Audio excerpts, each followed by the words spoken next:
Assalamu alaikum, everybody. I hope all of you are having a wonderful evening. जैसे कि आपको पता है कि सिंध गवर्नमेंट ने अनाउंस किया है टीचिंग लाइसेंस टेस्ट का दोबारा से कंडक्ट करेंगे। और इस दफ़ा उन्होंने अपनी स्ट्रेटजी को कुछ रीपोजिशन किया है। इट मीन्स कि जो अब अपकमिंग टीचिंग जॉब्स होंगी वो आपके टीचिंग लाइसेंस टेस्ट के थ्रू ही आएंगी। तो इस पे एक हमने समझा कि बहुत ज़्यादा लोग हैं जो इस बारे में सवाल कर रहे हैं, क्वेश्चंस कर रहे हैं, और उन्हें इसका रास्ता और बात जो है वो अनक्लियर लग रहा है। तो हमने कहा कि हम भी अपनी तरफ से कुछ कंट्रीब्यूट करें, तो उनके लिए कुछ बेनिफिशियल कोई चीज़ बनाएं।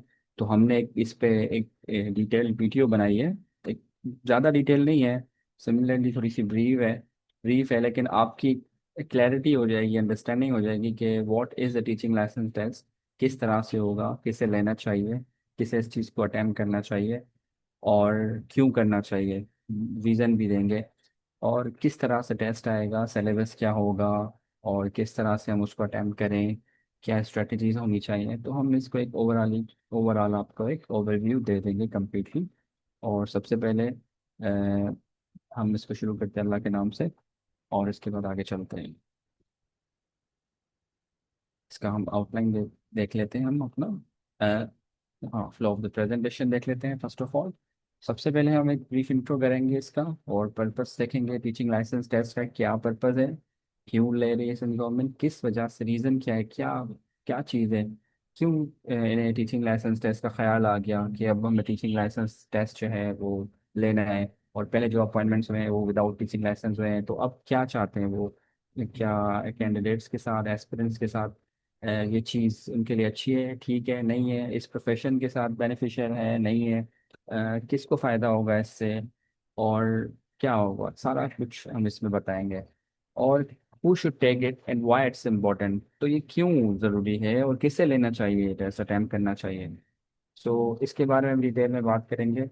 इसकी कैटेगरीज कितनी है और इसमें कौन कौन एलिजिबल हो सकता है, इसका स्ट्रक्चर क्या होगा, टेस्ट का प्रीवियस सिलेबस हम देख लेंगे, इसका ओवरव्यू कर लेंगे, इसका रिव्यू करेंगे, इसको कैसे हम क्लियर कर सकते हैं, किस तरह से टेस्ट आया था, सिलेबस के मुताबिक टेस्ट आया था, नहीं आया था, आउट ऑफ सिलेबस था, क्या चीज़ें थी, वो सारी देखेंगे। इसके दो पार्ट हैं। पार्ट वन में कंटेंट नॉलेज है, क्लास 1 से 8 तक, जिसमें आपके 4 सब्जेक्ट्स हैं, mathematics, science, social studies, English. और इसके साथ आपका एक रीजनल लैंग्वेज जो है, आप उर्दू स्पीकिंग है या सिंधी स्पीकिंग है, तो आपका जो रीजनल लैंग्वेज टेस्ट होगा उसमें आप सेलेक्ट करेंगे, वो भी आपने देना है। तो ये कहने में 5 आपके सब्जेक्ट हो जाएंगे। उसके बाद फिर पार्ट 2 में आपका पेडागोजिकल कंटेंट नॉलेज है। आप मतलब कि जो आपने बीएड में पढ़ा है, जो आपने एमएड में पढ़ा है, उसका ओवरऑल आपसे एक वो चीज़ें पूछेंगे, लेकिन इसको आप इम्प्लीमेंट करेंगे। और इसके नंबर ऑफ एमसीक्यूज देखेंगे, कितने इजी आते हैं, कितने मीडियम आते हैं। पास पेपर्स और मॉडल पेपर्स का हम रिव्यू करेंगे, उनको देखेंगे, उनके सवालात देखेंगे, लेवल देखेंगे, अप्रोचेस देखेंगे। स्ट्रेटजीज का हम थोड़ा सा एक जो जनरल स्ट्रेटजीज होती हैं अटैम्प्ट करने के लिए एग्जाम, हम वो देखेंगे। और कुछ हैक्स देख लेंगे, जो न्यू स्टूडेंट्स हैं जिन्होंने कभी पहले टेस्ट नहीं दिया, तो उनका फर्स्ट एक्सपोजर होगा, तो हमने उनको भी अपने माइंड में रखा है। तो हम उनके लिए भी सोच रहे हैं कि उनको भी हम थोड़ा सा इसमें स्ट्रेटजीज, कुछ हैक्स बता दें, जैसे उनका टाइम नहीं कवर हो सके। और कुछ सवालात अगर किसी को होंगे तो वो भी हमसे कर सकता है। चलिए स्टार्ट करते हैं। सबसे पहले एक brief introduction of teaching policy आ रहा है यहाँ पे, इसकी बैकग्राउंड क्या है। देखिए, किसी भी एजुकेशन सिस्टम का दारोमदार होता है उसके टीचर्स पर, क्वालिटी ऑफ टीचर्स पर। तो पाकिस्तान में स्पेसिफिकली अगर हम सिंध की बात करें, तो क्वालिटी ऑफ एजुकेशन जो है हमारा वो अप टू द मार्क नहीं है। और हमें क्वालिटी ऑफ एजुकेशन को इम्प्रूव करना है। अगर हमें दुनिया के साथ चलना है और शोल्डर टू शोल्डर हमें उनके साथ चलना है, मूव करना है, तो एटलीस्ट हमें अपनी क्वालिटी ऑफ एजुकेशन इम्प्रूव करनी है। हमारे पास सिंध गवर्नमेंट में बहुत ज़्यादा स्कूल्स हैं जो गवर्नमेंट साइड पे काम कर रहे हैं, जो खुद मैनेज नहीं कर रहे, वो आउटसोर्स भी कर रहे हैं, बहुत ज़्यादा प्राइवेट इदारों को भी दे रहे हैं जो वो उनको मैनेज कर रहे हैं, एडमिनिस्ट्रेशन कर रहे हैं। फंडिंग गवर्नमेंट देती है, मैनेजमेंट उनकी होती है। तो ये किस लिए हो रहा है, ये सारा कुछ इसीलिए हो रहा है कि आपका क्वालिटी ऑफ एजुकेशन इम्प्रूव हो। Different different projects government announce करती रहती है टाइम टू टाइम। और उसके साथ साथ ये भी है कि इसका बहुत अच्छा माइलस्टोन प्रोजेक्ट है जो इन्होंने स्टार्ट किया है। और सिंध इससे पहला सूबा है जिसने इसको स्टार्ट किया है पाकिस्तान का। तो क्वालिटी ऑफ एजुकेशन जो है वो डायरेक्टली लिंक करती है आपकी क्वालिटी ऑफ टीचर्स पर। अगर आपका टीचर जो है उसके अंदर कैपेसिटी नहीं है, पढ़ाने की एबिलिटीज नहीं है इतनी अच्छी, तो वो टीचर कैसे पढ़ाएगा बच्चे को? वो जाके फिर वहाँ पे भी प्रॉब्लम क्रिएट करेगा। वो बच्चों के साथ जो है उनका उसका बिहेवियर बड़ा रूड होगा। वो बच्चों को कॉर्पोरल पनिशमेंट देगा। वो बच्चों को प्रॉपर तरीके के साथ अपना कन्वे नहीं कर पाएगा चीज़ों को। तो देखें, हर फील्ड जो है स्पेसिफिकली वो क्या है, वो जैसे एक मेडिकल की फील्ड है, मेडिकल की फील्ड में एक डॉक्टर सर्टिफाइड है। आपको पता है कि सर्टिफाइड डॉक्टर है, लेकिन बहुत सारे ऐसे भी होते हैं जो फेक सर्टिफाइड होते हैं। तो क्या आप उन डॉक्टर्स के पास जाएंगे जो सर्टिफाइड नहीं है, खुद को या खुद अपने किसी करीबी का ट्रीटमेंट के लिए? नहीं जाएंगे। सिमिलरली तो हम बच्चों के मामले में अपने इस तरह से क्यों हम टीचर्स के हवाले करें जो सर्टिफाइड ना हो, जिनको कुछ भी नहीं पता कि पढ़ाते कैसे हैं? तो इस वजह से इन्होंने इम्प्रूवमेंट के लिए, अपलिफ्ट करने के लिए एजुकेशन सिस्टम इन्होंने स्टार्ट किया है।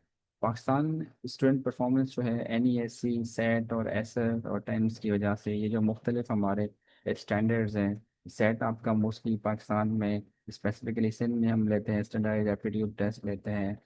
ये आपका IBA लेता है गवर्नमेंट सेक्टर में। की रिपोर्ट के मुताबिक इन्होंने फिर देखा कि ये हमारा जो परफॉर्मेंस है बच्चों की वो बहुत कम है सिंध में।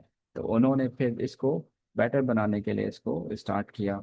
इफेक्टिव टीचिंग लाइसेंस इंश्योर करेगा कि जो आपका टीचर हायर हो रहा है वो एटलीस्ट मिनिमम बेंचमार्क पर है, उसके अंदर इतनी एबिलिटीज हैं कि वो बच्चे तक पहुंचा सकेगा, कन्वे कर सकेगा एजुकेशन को, इम्पार्ट कर सकेगा अपनी नॉलेज को।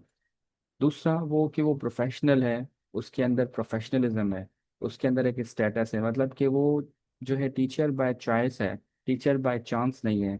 मतलब कि एक वो टीचर जिसको कहीं जॉब नहीं मिली वो आ गया टीचिंग करियर में, तो वो टीचर बाय चांस चांस होता है ना, वो टीचर बाय चांस है। इसके लिए हम यूज़ करते हैं टीचर बाय चांस।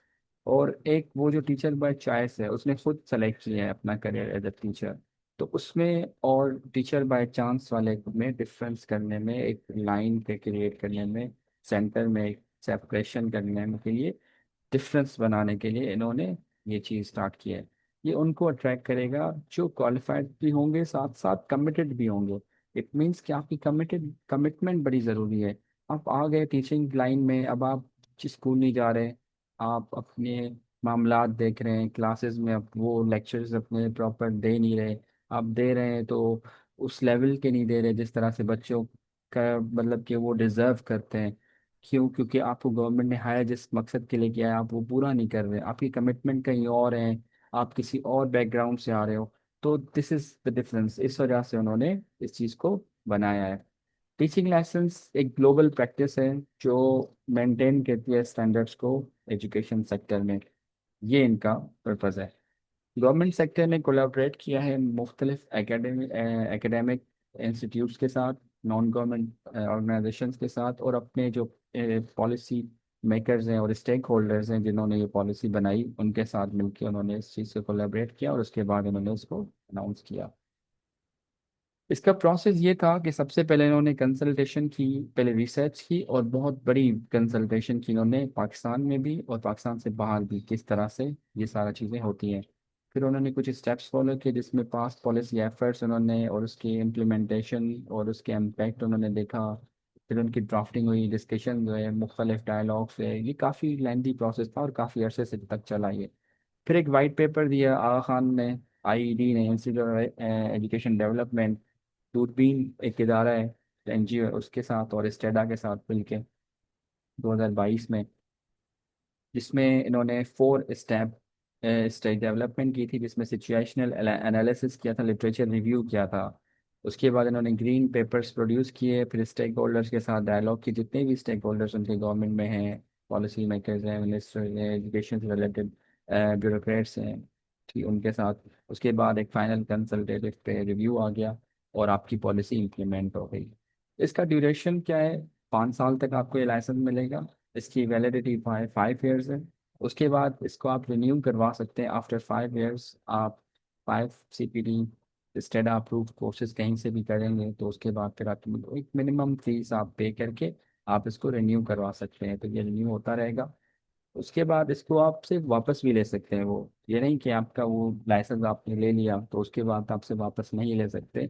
या आपका सरेंडर भी हो सकता है, आपका टर्मिनेट भी हो सकता है, विथड्रॉन भी हो सकता है जब आप सीरियस मिसकंडक्ट या मिस यूज़ करेंगे इसका। और उसके बाद फिर आपको अपील का ऑप्शन होगा और फाइनल डिसीजन फिर स्टेडा के पास होता है जो आपको दे रहे हैं। पर्पस क्या है टीचिंग लाइसेंस टेस्ट का? सिंपल पर्पस, आपको मैं डिटेल में बहुत ज़्यादा चीज़ें बताऊँ शायद आपको वो चीज़ें समझ ना आए, तो इसलिए एक सिंपल इसका पर्पस ये है कि ये डिज़ाइन इसलिए किया गया है कि फ़िल्टर कर सकें जो नॉन सीरियस हैं, जो डिफरेंट फील्ड्स हैं, जो डिफरेंट डिफरेंट हैं, जो टीचर बाय चॉइस नहीं है, टीचर बाय चांस है उनको, और टीचर्स को रिकॉग्नाइज कर सकें जो ओरिजिनल टीचर्स हैं जिन्होंने सर्व करना है, जो कमिटेड हैं, जो चाहते हैं कि हम बच्चों की इम्प्रूवमेंट करें, अपने अपने सूबे की इम्प्रूवमेंट करें, अपने आम लोगों की इम्प्रूवमेंट करें, अपने गांव में, देहातों में, शहरों में जाके अपने बच्चों को पढ़ाएं, मेहनत करें, एफर्ट्स करें, अपनी लाइफ को कमिटेड कर दें उनके लिए। तो उनको वो चाहते हैं कि हम ऐसे टीचर्स, ऐसे कॉम्पिटेंट टीचर्स को हम सर्टिफाइड करें, उनको लाइसेंस दे दें, जैसे फिर वो जाके अपने प्रोफेशनल स्टैंडर्ड्स मीट करते हों, और हम उन्हें फिर अपने स्कूल्स हवाले कर दें कि ये लें आप हमारे स्कूल्स और आप अभी इसको चलाएं। जब तक ये नहीं होगा तब तक हमारे ये जो हमारा ओवरऑल मुल्क है, हमारा कंट्री है, ये इम्प्रूव नहीं होगा, इसकी अपलिफ्टमेंट नहीं होगी।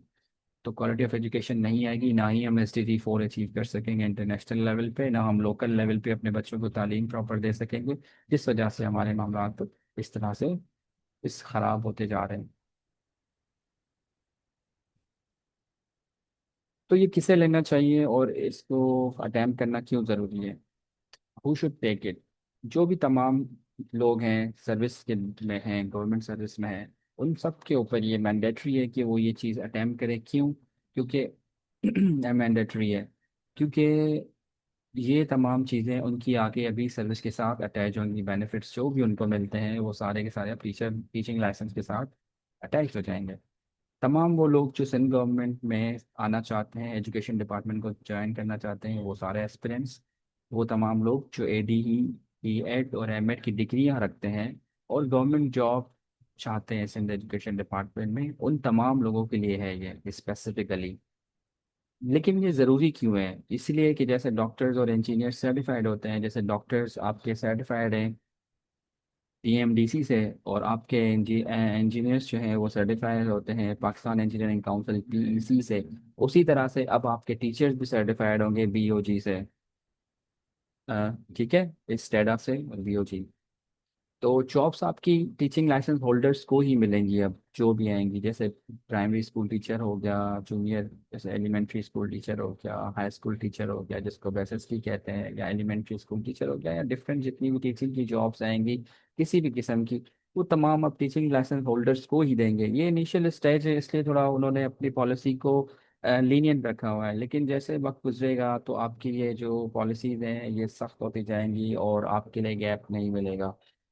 टीचिंग करियर जो है विदाउट टीचिंग लाइसेंस अब पॉसिबल नहीं रहा। ये एक स्ट्रेट फॉरवर्ड बात है कि आपका अगर टीचिंग करियर में आना है और आपके पास टीचिंग लाइसेंस नहीं है, so there is no career for you. Okay. तो आपके प्रमोशन, अगर आप इन सर्विस हो हैं, अगर आप पहले से हैं और आपकी अभी 10-15 साल सर्विस पड़ी है, 20 साल सर्विस है, तो आप एटलीस्ट जो है आई रिकमेंड यू कि आप इसको जो है अटेम्प्ट करें और इसको अचीव करें अपने गोल को।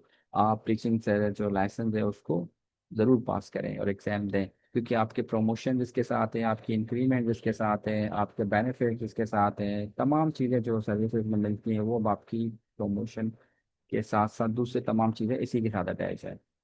जो लाइसेंस होल्डर्स हैं उनके लिए एक तो आपके एक एग्जाम्पल अभी सेट हुआ है रिसेंटली आपके सामने।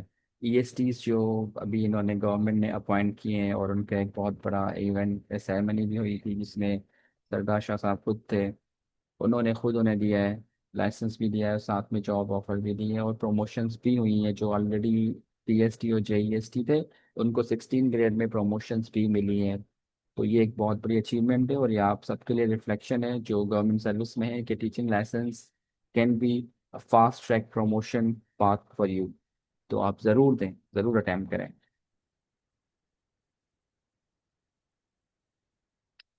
देखें कैटेगरीज हमारे पास और इसकी एलिजिबिलिटी क्या है, ये आपके जो पेपर है अभी आपके सामने ये आ रहा है, ये इनकी पॉलिसी में से है, ये पिक्चर इनकी पॉलिसी में से है। तो ये क्या कह रहे हैं, टीचिंग लाइसेंस जो है वो टीचिंग पास करने पे होगा। इसकी 3 कैटेगरीज इन्होंने बताई हैं खुद से। कौन सी कैटेगरीज है? देखें सबसे पहले पहला टीचिंग लाइसेंस जो है वो प्राइमरी लेवल पे है, जो आपको एडीई होल्डर को मिलेगा। एडीई होल्डर्स जो एसोसिएट डिग्री इन एजुकेशन रखते हैं वो। दूसरे आपका एलिमेंट्री लेवल का मिलेगा, जब आप टीचिंग कर सकेंगे 6 से 8 तक। प्राइमरी वाला 1 से 5 तक, एलिमेंट्री वाला 6 से 8 तक। वो बीएड 4 इयर्स होना चाहिए, या 2.5 इयर्स बीएड होल्डर्स जो हैं उनके लिए वो हो सकता है, वो दे सकते हैं ये टीचिंग लाइसेंस एलिमेंट्री। जिसके पास है एलिमेंट्री लेवल का वो कर सकते हैं। जिनके पास 4 इयर्स बीएड है एलिमेंट्री की, या 2.5 इयर्स बीएड होल्डर्स है, वो ये अटेम्प्ट कर सकते हैं एलिमेंट्री। लेकिन टीचिंग लाइसेंस सेकेंडरी जो है वो 4 ईयर बीएड जिनके पास है वो, या 1.5 ईयर जिनके पास बीएड है वो आपका दे सकते हैं सेकेंडरी लेवल का। इसके साथ साथ आपके साथ इन सर्विस टीचर्स जो हैं उनके लिए भी ये है कि उनके पास एटलीस्ट एडी होनी चाहिए और 2 साल का एक्सपीरियंस होना चाहिए प्राइमरी लेवल पे। टीचिंग लाइसेंस एलिमेंट्री के लिए उनके पास बीएड होनी चाहिए, एमए एमएड या एजुकेशन जो भी है, साथ साथ 3 साल का एक्सपीरियंस भी होना चाहिए। सेकेंडरी के लिए भी सिमिलरली वही चीज़ें हैं, लेकिन प्लस में आपका 3 साल का एक्सपीरियंस होना चाहिए। ठीक है, यहाँ पे देखिए वो अपनी चीज़ को क्लियर कर रहा है। Bachelor of education BEd in elementary education, और bachelor of education in secondary education. मतलब सेकेंडरी में अगर आपने जाना है तो आपके पास सेकेंडरी होना चाहिए बीएड, सेकेंडरी होना चाहिए। और जिसके पास बीएड एलिमेंट्री है वो एलिमेंट्री लेवल के लिए एलिजिबल होगा लाइसेंस के लिए। इसमें आप देखेंगे कि इसके स्ट्रक्चर जो था टेस्ट का, वो प्रीवियस सिलेबस जो 2024 में इन्होंने दिया है उस मुताबिक हमारे पास पार्ट 1 में कंटेंट नॉलेज आता है, जिसमें आपकी mathematics, science, social studies, English और उर्दू और या सिंधी जो भी है आपकी लैंग्वेज वो आएगी, जो स्कूल करिकुलम अभी टीच कर रहे हैं, मतलब पढ़ा रहे हैं क्लास 1 से लेकर 8 तक, जो इनकी वेबसाइट पर अवेलेबल है। ये इनका नाम है और ये इनके लिए अवेलेबल है। ये हम आपसे शेयर करेंगे जब हम इन सेशंस को चलाएंगे, तो फिर आपके साथ ओवरऑल कंप्लीट चीज़ें हम शेयर करेंगे और आपको वो लेक्चर्स अवेलेबल होंगे। This component comprises MCQs of 2 levels. 2 level के MCQs वो देंगे, एक इजी होगा और एक मीडियम आइटम होगा। और असेस करेगा वो, क्या असेस करेगा वो, अंडरस्टैंडिंग देखेगा इस कैंडिडेट की कितनी है, एप्लीकेशन कर सकता है नहीं कर सकता, उसके अंदर एनालिसिस स्किल है, क्या उन दोनों चीज़ों में या दो पार्ट्स को एनालाइज कर सकता है, उसमें कंपैरिजन कर सकता है, उसके बाद वो उन चीज़ों के ऊपर कोई डिसीजन या कुछ चीज़ दे सकता है। As per the different levels of Bloom's taxonomy. Bloom's taxonomy एक टैक्सोनॉमी है जिसमें लेवल्स पता चलती है हमें कि आप नॉलेज की किस लेवल तक हो, क्या मतलब आप मतलब इम्पार्ट कर रहे हो चीज़ें। तो ये Bloom's taxonomy is one of the most important part of this teaching license test. आपने ब्लूम्स टेक्सोनॉमी को बिल्कुल मास्टर कर लेना है, जैसे आपको ये सारी चीज़ें आती हैं और इम्प्लीमेंट भी कर सकते हैं। आपको सिचुएशनल क्वेश्चन मिलेंगे, सिचुएशंस मिलेंगी, आपको सिचुएशंस को एनालाइज करके आंसर करना होता है।